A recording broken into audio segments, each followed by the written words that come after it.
এবার হিরিক ঈদে ঘরমুখ মানুষের, মহাসড়কে গাড়ির চাপ, ভোগান্তি কম বলছেন যাত্রীরা। ধর্মীয় ভাবগাম্ভীর্যে পালিত হলো শবে কদর, ধর্মপ্রাণ মুসল্লিদের জিকির আজকার, মসজিদে বিশেষ দোয়া। প্রবাসে এনআইডি কার্যক্রম চালাবে ইসি, নিবন্ধন টিম পাঠানোর তোড়জোড়, ২৫০০ আবেদন জমা। ১২ বছর পর সিরিয়ায় সৌদি পররাষ্ট্রমন্ত্রী আসাদের সঙ্গে বৈঠক, চীনে হাসপাতালে আগুনে নিহত ১৯। এবং চ্যাম্পিয়ন্স লিগে রাতে মুখোমুখি হবে বায়ার্ন ম্যান সিটি, অন্য ম্যাচে ইন্টার মিলানের প্রতিপক্ষ বেনফিকা।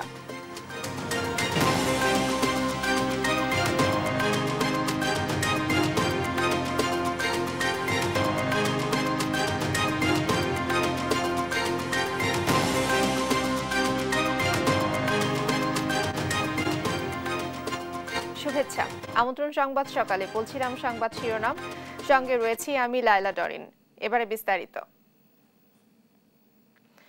আজ থেকে শুরু হলো রাজধানীবাসীর ঈদযাত্রা। সড়কে সড়কে ঢাকা ছাড়ার যেন হিড়িক পড়েছে। মহাসড়কগুলোয় বেড়েছে গাড়ির চাপ, অনেককে বাসের জন্য অপেক্ষায় থাকতে দেখা গেছে। তবে মহাসড়কে এখন পর্যন্ত যানজটের কোনো খবর পাওয়া যায়নি। বিশেষ করে ঢাকা চট্টগ্রাম মহাসড়কে স্বস্তির যাত্রার কথা জানিয়েছে যাত্রীরা।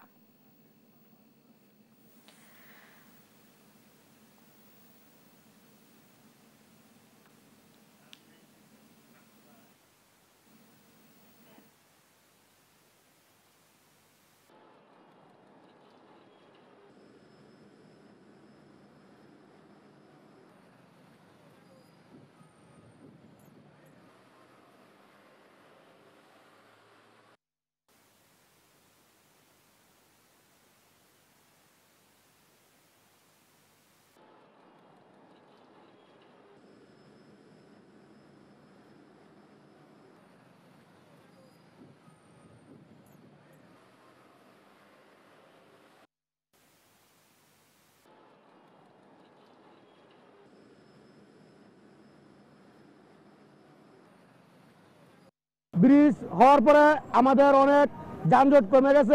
৩ ঘন্টার রাস্তায় এখন বর্তমানে ৪৫ মিনিটে যাতায়াতের সুবিধা আমরা ভোগ করতে পারি।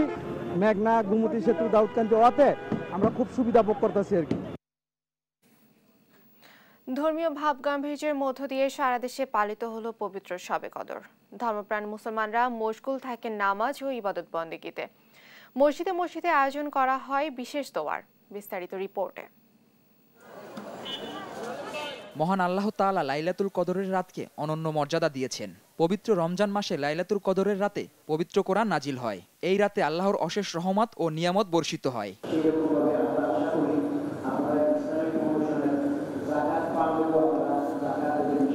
শবে কদরের ফজিলাত ও তাৎপর্য নিয়ে জাতীয় মসজিদ বাইতুল মোকাররমে আয়োজন করা হয় আলোচনা ও দোয়া মাহফিলের। আপনি আমাদের জন্য হাউজে কাউসার নসিব করে দেন মাওলানা। নফল নামাজ আদায়, পবিত্র কোরআন তিলাওয়াত, জিকির আজকার, দোয়া ও বিশেষ মোনাজাতে সারা রাত কাটান মুসল্লিরা। এই রাত্রে ইবাদত আল্লাহ পাকের কাছে এত প্রিয়, এই রাত্রের উছিলা আল্লাহ পাক মানে অগণিত আল্লাহর প্রিয় বান্দাদেরকে মাফ করে দিবেন। হাজার হাজার মানুষের মুসল্লির সাথে আল্লাহ আমাদের দোয়া কবুল করুন, মঞ্জুর করুন এবং দেশের কল্যাণে আমরা সবার জন্য দোয়া করেছি।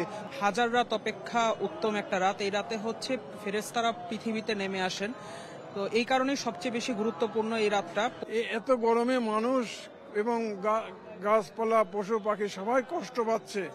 এই জন্য বেশি করে বৃষ্টি দেন এবং বৃষ্টি দিয়ে ঠান্ডা দেন এবং দেশ, জাতি, জনগণ সবাইকে আপনি শান্তি দান করেন। নামাজ আদায়ের পাশাপাশি অনেকে যান কবরস্থানে স্বজনদের কবর জিয়ারতে।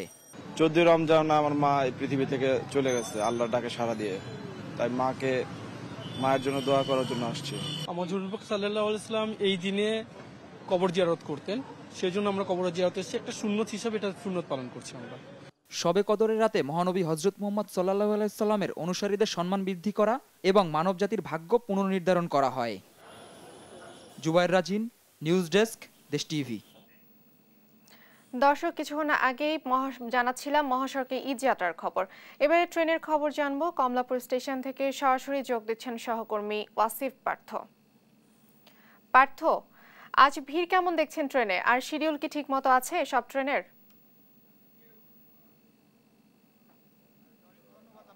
আমি এই মুহূর্তে মুহূর্তে আছি রাজধানীর কমলাপুর রেলওয়ে স্টেশনে। আপনি জানেন যে ঈদ উপলক্ষে কিন্তু ইতিমধ্যেই অগ্রিম যাত্রা শুরু হয়েছে এবং গত দুদিন কিন্তু আমরা দেখেছি যে যাত্রীরা কিন্তু প্রচুর সংখ্যক যাত্রী শহর ছেড়ে বাড়ি ফিরছেন এবং আজকে ঈদ উপলক্ষে অগ্রিম যাত্রা কিন্তু তৃতীয় দিন এবং রাজধানীর কমলাপুর রেলওয়ে স্টেশনে কিন্তু আমরা আজকে দেখতে পাচ্ছি অনেক মানুষের ভিড় কিন্তু দেখা যাচ্ছে এবং আজকে স্টেশনে সকাল থেকেই যেমনটি দেখতে পেরেছি যে প্রচুর সংখ্যক মানুষ কিন্তু আজকে এই স্টেশনে এসেছে এবং ট্রেনে করে যাত্রা করছে। অন্য গত 2 দিনের চেয়ে কিন্তু আজকে যাত্রী সংখ্যা প্রায় দ্বিগুণ বলা যেতে পারে। আমরা যেমনটি দেখেছি যে আসনবিহীন টিকিট বাদেও কিন্তু শহর টিকিট বাদেও আসনবিহীন টিকিট নিয়ে কিন্তু অনেকেই যাত্রা করছেন এবং কাউন্টারগুলোতে গিয়ে দেখেছি যে প্রচুর ভিড়।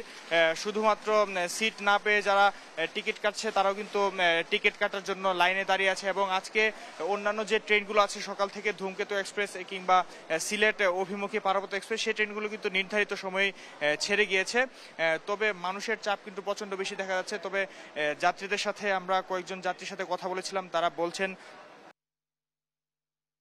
মানুষের চাপটা অনেক বেশি। ঈদের ছুটিটা কিন্তু তারা আজকে থেকেই পেয়েছে এবং গতকাল রাতেও কিন্তু প্রচুর সংখ্যক মানুষ ঢাকা ছেড়ে গেছে এবং আজকে সকালে কিন্তু এই চাপটা সবচেয়ে বেশি দেখা যাচ্ছে। আমার পাশে কিন্তু এখন আমরা দেখতে পাচ্ছি যে চট্টগ্রাম অভিমুখী কিন্তু সোনার বাংলা এক্সপ্রেস ট্রেনটি দাঁড়িয়ে আছে। কিছুক্ষণ পরে কিন্তু সেটি ছেড়ে দেবে। তারপর মহানগর প্রভাতী ট্রেন আছে, সেটি চট্টগ্রামের উদ্দেশ্যে ছেড়ে দেবে। এছাড়াও কিন্তু কিশোরগঞ্জ অভিমুখী 11 সিন্দুর এক্সপ্রেস ট্রেনটি কমলাপুর প্ল্যাটফর্মে আছে এবং দেখছি কিন্তু ইতিমধ্যেই প্রতিটি ট্রেনে কিন্তু একদম ভরপুর যাত্রী হয়ে আছে। গত 2 দিন দেখেছি যে আপনার শুধুমাত্র সিটের মধ্যেই কিন্তু নির্ধারিত ছিল যাত্রী সংখ্যা, এবার কিন্তু তা না, সিট বাদেও কিন্তু আসলে আমরা ট্রেনের ভিতরে লক্ষ্য করছি যে দাঁড়িয়েও কিন্তু অনেক মানুষ যাচ্ছে এবং একটি বগির মধ্যে প্রতিটি সিটের মধ্যে কিন্তু ইতিমধ্যেই যাত্রী একদম ভরে গিয়েছে। নির্ধারিত যে সিটগুলো আছে প্রতিটি সিটের মধ্যে কিন্তু যাত্রীরা এসেছেন এবং অন্যান্য সময়ের চেয়ে তবে যেমনটি দেখতে পাচ্ছি যে ট্রেনে কিন্তু কিছুটা স্বস্তির মধ্যেই যে অতিরিক্ত চাপটা থাকে, একদম আসনবিহীন টিকিটের সংখ্যা অনেক বেশি থাকে, এবার কিন্তু আসলে তেমনটি নেই। কারণ স্টেশনের মধ্যে 4 স্তর বিশিষ্ট একটি নিরাপত্তা দেওয়া হয়েছে। যাদের শুধুমাত্র টিকিট আছে শুধু তাদেরকেই কিন্তু কমলাপুর স্টেশনের ভেতরে ঢুকতে দেওয়া হচ্ছে। টিকিট ছাড়া কাউকেই কোনোভাবে স্টেশন অভিমুখে প্রবেশ করতে দেওয়া হচ্ছে না এবং গত 1 মার্চ থেকে বাংলাদেশ রেলওয়ে কর্তৃপক্ষ যে উদ্যোগ নিয়েছে যে এনআইডি কার্ডের মাধ্যমে টিকিটগুলো কাটতে হবে। প্রত্যেকের যার কিন্তু তারা নিজস্ব এনআইডি কার্ডের মাধ্যমেই টিকিটগুলো সংগ্রহ করতে পেরেছে। কোনো রকম এনআইডি কার্ডের ফটোকপি ছাড়া কিংবা টিকিট ছাড়া কিন্তু প্ল্যাটফর্মে কেউ অবস্থান করতে পারবে না এবং তারা বলছেন যে এবার কিন্তু আসলে শতভাগ টিকিট অনলাইনে হওয়ার ফলে কিছুটা বিলম্ব হয়েছিল সার্ভারে, কিন্তু সমস্যা হলেও অনেকে যদি রিফান্ড করতে হয়েছে। গত 17-18 তারিখের যে টিকিটগুলো তারা কেটেছিল সেই টিকিটগুলো কিন্তু পরবর্তীতে আবার রিফান্ড করেছে। যেমন 18 তারিখের টিকিটগুলো ফেরত দিয়ে 19 তারিখে পেয়েছে। এই সুযোগটা হয়েছে শুধুমাত্র কিন্তু অনলাইনে হওয়ার কারণে এবং আমরা দেখতে পাচ্ছি যে যাত্রীরা বলছেন যে অন্যান্য সময়ের চেয়ে কিছুটা ভোগান্তিকর, কারণ অন্যান্য সময় আসনবিহীন টিকিটের সংখ্যা অনেক বেশি থাকে। যাত্রীদের কিন্তু আসলে মাথা গোজবার ঠাঁই ট্রেনের মধ্যে হয়ে থাকে না প্রচুর সংখ্যক। তবে এবার কিন্তু আসনবিহীন টিকিটের সংখ্যাও কিছুটা কমিয়ে দেওয়া হয়েছে এবং যে নিরাপত্তা দেওয়া হয়েছে আসলে 4 স্তর বিশিষ্ট কমলাপুর স্টেশনে ঢোকার পথে 3 বার গেটে চেক করা হচ্ছে এবং সাথে ট্রেনে উঠার আগেও কিন্তু যে দায়িত্বপ্রাপ্ত আসলে বগিতে দায়িত্বপ্রাপ্ত যারা আছে এবং গার্ড যারা আছে পরিচালক সবাই কিন্তু চেক করেই ট্রেনের ভিতরে প্রবেশ করতে দেওয়া হচ্ছে। এবং আমরা রেলের কর্মকর্তাদের সাথে কথা বলে যেমনটি জানতে পেরেছি আজকে সকাল থেকে যে 3 থেকে 4টি ট্রেন কিন্তু ছেড়ে গিয়েছে সেগুলো কোনোটাই কিন্তু এখন পর্যন্ত বিলম্ব হয় নাই। নির্ধারিত সময় কিন্তু ট্রেনগুলো পৌঁছে গিয়েছে এবং এই কিছুক্ষণের মধ্যেই কিন্তু চট্টগ্রামের উদ্দেশ্যে মহানগর প্রভাতী ট্রেনটি ছেড়ে যাবে। কিশোরগঞ্জ অভিমুখী ট্রেন আছে কিংবা তিস্তা ট্রেন সবগুলো ট্রেনে কিন্তু ছেড়ে যাবে নির্ধারিত সময়ের মধ্যে। এখন পর্যন্ত কোনো বিলম্ব হয় নাই এবং যাত্রীরা বলছেন যে এর আগে কিন্তু অন্যান্যবার ঈদে তারা অনেক কষ্ট করে তারা লাইনে কিন্তু দাঁড়িয়ে থাকতে হতো অগ্রিম টিকিট কাটার জন্য। দীর্ঘক্ষণ যাবৎ ধরে কিন্তু অনেকদিন আগে থেকেই তারা কাউন্টারে এসে কমলাপুর রেলওয়ে স্টেশনে বিশেষ করে আগের দিনের টিকিটটা রাত থেকে দাঁড়িয়ে সকাল পর্যন্ত কিন্তু তারা দাঁড়িয়ে থেকে তারপর কিন্তু অনেক কষ্ট করে টিকিটগুলো সংগ্রহ করতে হতো। যেটা ছিল অনেক ভোগান্তির মধ্যে দিয়ে পোহাতে হয়, কিংবা দেখা যেত যে তারা অনেক আগে থেকে স্টেশনে এসে পেপার বিছিয়ে কাপড় বিছিয়ে কিন্তু রাত থেকে প্রায় একদিন আগে থেকে অবস্থান করতে হতো। এবং অনেক সময় দেখা যায় যে টিকিট কাটতে গেলেও তারা কিন্তু নির্ধারিত টিকিট পায় নাই, টিকিট শেষ হয়ে যেত। কিন্তু এবার অনলাইনে হওয়ার কারণে, বিভিন্ন নিয়ম হওয়ার কারণে কিন্তু তারা এই সুবিধাগুলো ভোগ করতে পারছে। তবে আজকে যে সার্বিক পরিস্থিতি, আমি আসলে সর্বশেষ যে তথ্যটি জানাতে চাচ্ছি যে গত দুদিন যাবৎ কিন্তু আমরা দেখেছি যে অত্যন্ত স্বস্তির মাধ্যমে কিন্তু প্রতিটি যাত্রী ট্রেনে করে বাড়ি ফিরছেন, তেমন চাপ ছিল না। আজকেও সুন্দরভাবে শৃঙ্খলার সাথেই কিন্তু যাত্রীরা ট্রেনে যাতায়াত করতে পারছেন। তবে আজকে যে তথ্যটি জানাতে যাচ্ছি, গত 2 দিনের চেয়ে আজকে কিন্তু অনেক বেশি চাপ, অনেক সংখ্যক যাত্রী এবং পুরো কমলাপুর রেলওয়ে স্টেশন জুড়ে কিন্তু অনেক যাত্রী অপেক্ষা করছে বাড়ি ফেরার জন্য। এবং মূলত কিন্তু গত 2 দিনে সরকারি ছুটি বা অন্যান্য প্রতিষ্ঠানে যারা চাকরিরত অবস্থারত আছে তারা কিন্তু যায়নি, এবং আজকে থেকেই কিন্তু মূলত সবাই বাড়ি যাওয়াটা বেশি শুরু করছে। ডরিন, কমলাপুর স্টেশন থেকে এই ছিল আমার কাছে সবশেষ তথ্য। পার্থ, আপনাকে অসংখ্য ধন্যবাদ। দর্শক, কমলাপুর স্টেশন থেকে সরাসরি যুক্ত ছিলেন সহকর্মী ওয়াসিফ পার্থ। জাতীয় পরিচয়পত্র না থাকায় বিদেশের জীবনে নানা বিড়ম্বনায় পড়তে হচ্ছে প্রবাসীদের। এই সমস্যা নিরসনে দ্রুত সময়ের মধ্যে বিদেশকে এনআইডি প্রদান কার্যক্রম শুরু করবে কমিশন। এরই মধ্যে অনলাইনে 2553টি আবেদন জমা পড়েছে বলে জানিয়েছে নির্বাচন কমিশনের কর্মকর্তারা। আলমগীর রহমানের ক্যামেরায় আরও জানাচ্ছেন নূপুর মাহমুদ। বাংলাদেশে ম্যাক্সিমাম অফিসিয়ালি কাজ করতে গেলে আপনার এনআইডি কার্ডটা প্রয়োজন হয়, কিন্তু আমাদের সেই এনআইডি কার্ডটা নাই। কারণ বেশিরভাগই প্রবাসী যারা থাকে ওরা দেশে ছুটিতে আসে, তো এই ছুটিতে ওইটুকু সময়ের ভিতরে মানে কেউ এনআইডিটা করতে পারে না আর কি। তো যদি আমাদের বর্তমানে এনআইডি কার্ডটা হয় তো অনেকের জন্য অনেক উপকার হবে, দেশে এবং দেশের বাইরে দুটোটাই। শাকিল মিয়া সিঙ্গাপুরে থেকেছেন 7 বছর। জাতীয়তা বাংলাদেশি হলেও এখন পর্যন্ত নেই কোনো পরিচয়পত্র। অনলাইনে আবেদন জমা দেওয়া গেলেও স্বল্প সময়ের ছুটিতে এসে ফিঙ্গারপ্রিন্ট, ছবি তোলা সহ নির্ধারিত ধাপগুলো শেষ করতে না পারায় এখন পর্যন্ত জাতীয় পরিচয়পত্র মেলেনি এই রেমিটেন্স যোদ্ধার। বিদেশে প্রবাসে যদি পেয়ে থাকি তাহলে আমাদের জন্য ভালো। সমস্যা শুধু শাকিলের একার নয়। খোদ কমিশন বলছে 1,40,46,000 প্রবাসী বাংলাদেশিদের অনেকেই এই ভোগান্তির শিকার।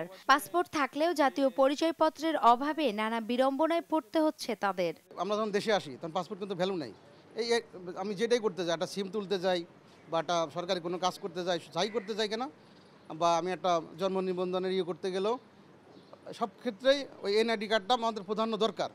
আর এইটাই যদি সরকার আমাদের বিদেশ থেকে দেয় তাহলে আমাদের প্রবাসী যত আমরা ভাই আছি সরকারকে আমরা অনেক অনেক সাধুবাদ জানাই।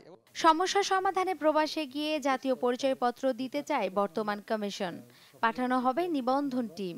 আমাদের প্রবাসী যারা আছেন তারা খুব সহজেই একটা SMS এর মাধ্যমে তারা জানতে পারবেন, তারা নির্দিষ্ট লোকেশনে, এমবাসির একটা নির্দিষ্ট লোকেশনে আসবেন, তারা তাদের ডেমোগ্রাফিক ডাটাগুলো দিবেন, তারা বায়োমেট্রিক করবেন, এবং সেটা যখন অনুমোদন হবে তখন আমরা তাদের জন্য স্মার্ট এনআইডি কার্ড এখান থেকে আমরা প্রিন্ট করে আবার এমবাসির মাধ্যমে আমরা পাঠিয়ে দিব এবং ওখানে আবার ডিস্ট্রিবিউট করা হবে। তবে প্রশ্ন হচ্ছে, KM নুরুল হুদার কমিশনও একই উদ্যোগ নিয়েছিল। নিবন্ধন সংক্রান্ত ব্যয় হিসেবে 100 কোটি টাকা বরাদ্দ পেলেও কাজের কাজ কিছুই হয়নি। 4 কোটি টাকা ব্যয়ের পর কার্যক্রম বন্ধ হয়ে যায়। তবে এবার সেই উদ্যোগকে আলোর মুখ দেখাতে চায় নির্বাচন কমিশন। প্রকল্পের আওতায় 40টি দেশে আমাদের প্রায় 1,40,00,000 নাগরিক প্রবাসে অবস্থান করছে, তারা কাজ করে ওখানে অবস্থান করছে। তাদেরকে এই 40টা দেশের কার্যক্রমের প্রাথমিক পর্যায়ে আমরা সংযুক্ত আরব আমিরাত বা UAE দিয়ে আমরা এই কাজটা শুরু করছি। বর্তমানে 2,500-এরও বেশি আবেদন জমা পড়েছে বলেও জানান কমিশনের এই কর্মকর্তা। নূপুর মাহমুদ, দেশ টিভি, ঢাকা। উদ্ধৃত খাদ্যশস্য উৎপাদনের জেলা কুষ্টিয়ায় বোরো ধান চাষ নিয়ে কৃষকরা পড়েছে চরম বিপাকে। তীব্র তাপদাহের সঙ্গে যুক্ত হয়েছে বিদ্যুতের লোডশেডিং, ব্যাহত হচ্ছে সেচ ব্যবস্থা। ফলে বোরো ধানের ফলনহানির আশঙ্কা করছেন চাষিরা। চলতি মৌসুমে ধান উৎপাদনের লক্ষ্যমাত্রা পূরণ নিয়েও দেখা দিয়েছে শঙ্কা। তবে ধান উৎপাদন ঠিক রাখতে সব ধরনের ব্যবস্থা নেওয়ার আশ্বাস কৃষি কর্মকর্তাদের। কুষ্টিয়া থেকে বিস্তারিত জানাচ্ছেন নাহিদ হাসান তিতাস। চলতি বোরো মৌসুমে কুষ্টিয়ায় ধান চাষের লক্ষ্যমাত্রা ৩৫,৫০০ হেক্টর ধার্য করা হলেও সর্বশেষ চাষ হয়েছে ৩৬,৩০০ হেক্টর জমিতে। আর প্রতি হেক্টর জমিতে গড় ধান উৎপাদনের লক্ষ্যমাত্রা ধরা হয়েছে ৬.৫ মেট্রিক টন এবং চাল উৎপাদনের লক্ষ্যমাত্রা ধরা হয়েছে ৪.২ থেকে ৪ মেট্রিক টন। তবে তীব্র দাবদাহ আর বিদ্যুতের লোডশেডিংয়ে ব্যাহত হচ্ছে সেচ ব্যবস্থা। তাই বোরো ধান চাষিরা পড়েছেন চরম সংকটে। দেখা দিয়েছে ধানের ফলনহানির শঙ্কা। কারেন্টের অভাবে মাঠে পানি নিতে পারছি না, স্যালো জোর দিয়েছে, তাও স্যালোইও পানি হচ্ছে না, কারেন্ট তো থাকছেই না। কারেন্ট তারপরে কি করবো, এখন পানি তুলতে পারছি না, লোজ পানি তুলবে তাও তুলতে পারছি না, তাহলে এখন এই যে ধানের তো মারা যাবে। তীব্র দাবদাহের প্রভাবে বেড়েছে সেচের চাহিদা, ফলে বাড়ছে ব্যয়। উৎপাদন খরচ উঠা নিয়ে শঙ্কিত চাষিরা। সূর্যের যে তাপের যে অবস্থা, রোদের যে তাপ পড়ছে, তাতে আমরা ধারণা করছি আমার যে ধান লাগে যে খরচ হয়েছে, খরচ উঠবে কেন তো ভরসা, আমরা চিন্তায় আছি। কৃষি সুপারভাইজার যারা আছে মাঠের, তাদের কোনো দেখা পাওয়া যাচ্ছে না। আমাদের ধানের মাঠ ফাটি চৌচির হয়ে গেছে। তবে ধান উৎপাদন যেন ব্যাহত না হয় সেদিকে নজর রেখে সব ধরনের ব্যবস্থা নেওয়ার আশ্বাস দিচ্ছেন কৃষি কর্মকর্তারা। যেসব ধান চাল ভর হয়ে গেছে সেগুলো সমস্যা নেই, যেসব ধান এখনো ফুলতেছে সেগুলো কিন্তু এখনো অত সমস্যা হচ্ছে না, কিন্তু যেগুলো ফুল অবস্থায় আছে সেগুলোতে কিন্তু একটু সমস্যা হতে পারে। তবে যাতে সমস্যা না হয় সেই সব জায়গায় কিন্তু আমরা পানির ব্যবস্থা, বিশেষ করে বিদ্যুৎ চালিত, ডিজেল চালিত জিকে প্রকল্পের খালের সেচের পানি অব্যাহত রাখার ব্যবস্থা রাখছে। দ্রুত এই সংকটাপন্ন অবস্থা না কাটলে মুখ থুবড়ে পড়বে চলতি বোরো মৌসুমের ধান ও চালের লক্ষ্যমাত্রা অর্জন, এমনটাই বলছেন কৃষিবিদরা। নাহিদ হাসান তিতাস, দেশ টিভি, কুষ্টিয়া। সংবাদ সকালে পর্যায়ে নিচ্ছে একটি বিরতি, ফিরছে একটু পর, সঙ্গেই থাকুন।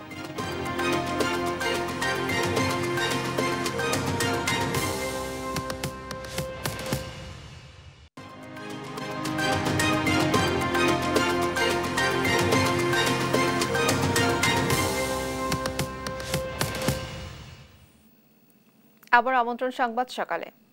আন্তর্জাতিক প্রসঙ্গ। এক দশকের বেশি সময় ধরে আঞ্চলিক বিচ্ছিন্নতার অবসান ঘটাতে সিরিয়ায় গেছেন সৌদি আরবের পররাষ্ট্রমন্ত্রী প্রিন্স ফয়সাল বিন ফারহান আল সৌদ। স্থানীয় সময় মঙ্গলবার দেশটির রাজধানী দামেস্কে পৌঁছালে তাকে স্বাগত জানান প্রেসিডেন্ট বাশার আল আসাদ। 2011 সালের পর থেকে প্রায় এক দশকেরও বেশি সময় ধরে আরব বিশ্বে অনেকটা একঘরে হয়ে আছে সিরিয়া। দীর্ঘদিন পর সম্পর্ক উন্নয়নে প্রথমবারের মতো আরব বিশ্বের অন্যতম শক্তিধর দেশ সৌদি আরবের কোনো কূটনীতিক দামেস্কো সফর করেছেন। বৈঠক করেছেন প্রেসিডেন্ট বাশার সহ দেশটির ঊর্ধ্বতন কর্মকর্তাদের সাথে। পরে যৌথ বিবৃতিতে জানান, বৈঠকে সিরিয়া সংঘাতের রাজনৈতিক সমাধানের জন্য প্রয়োজনীয় পদক্ষেপের ব্যাপারে আলোচনা হয়েছে, যা সিরিয়ার আরব পরিচয় রক্ষা এবং দেশটিকে আরব পরিবেশে ফিরিয়ে দেবে।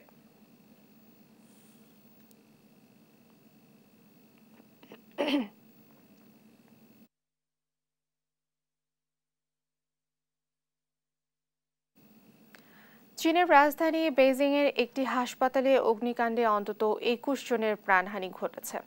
বার্তা সংস্থা রয়টার্স জানায়, স্থানীয় সময় মঙ্গলবার হাসপাতালটির পূর্ব অংশের ভবনে আগুন লাগে।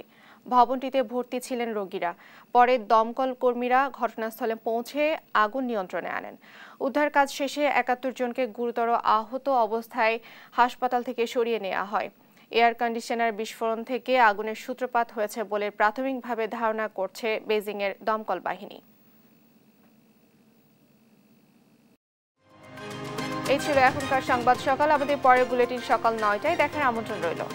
এছাড়া দেশ টিভি সর্বশেষ সব খবর পেতে ভিজিট করুন www.desh.tv। ফেসবুকে আমাদের সঙ্গে যুক্ত থাকুন দেশ টিভি অথবা দেশ টেলিভিশন পেজে।